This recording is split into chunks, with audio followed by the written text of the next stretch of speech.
नमस्कार मंडळी, मी doctor Pooja, founder of doctor Pooja's homeopathy clinic, Kothrud, Pune. Albumin हे एक प्रोटीन आहे जे आपल्या रक्तात असतं. नॉर्मली लहान असो किंवा मोठे, कोणत्याही वयोगटातल्या लोकांच्या लघवीत ते कधीच प्रेझेंट नसतं. किडनीच ते फिल्टर करून परत शरीरात पाठवते. लघवी वाटे बाहेर टाकत नाही आणि काही लोकांमध्ये काही किरकोळ कारणांमुळे जर ते गेलं तरी ते खूप कमी प्रमाणात जातं, जे डिपस्टिक टेस्टमध्ये लघवी तपासल्यानंतर त्यात ते डिटेक्ट सुद्धा होत नाही.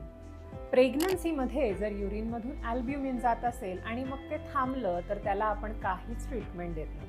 काही लोकांमध्ये मात्र किडनी फिल्ट्रेशनशी संबंधित काही आजार असतील, किडनी फंक्शन्स ॲबनॉर्मल असतील किंवा डायबेटिक पेशंट्समध्ये सुद्धा युरिन टेस्ट किंवा रिनल फंक्शन टेस्टमध्ये प्रोटीन्स हे डिटेक्ट होतात, ज्याला अल्ब्युमिन्युरिया असं म्हणतात.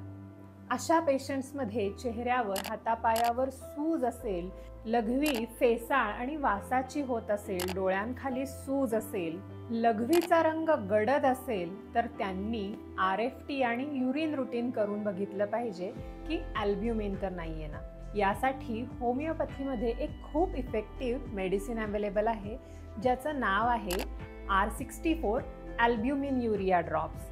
डॉक्टर रेक्वेक कंपनीचे हे जर्मन ड्रॉप्स येतात. 15 ते 20 ड्रॉप्स अर्धा कप पाण्यातून 3 वेळा तुम्ही घ्या. तुमचा त्रास 100% पूर्ण बरा होईल.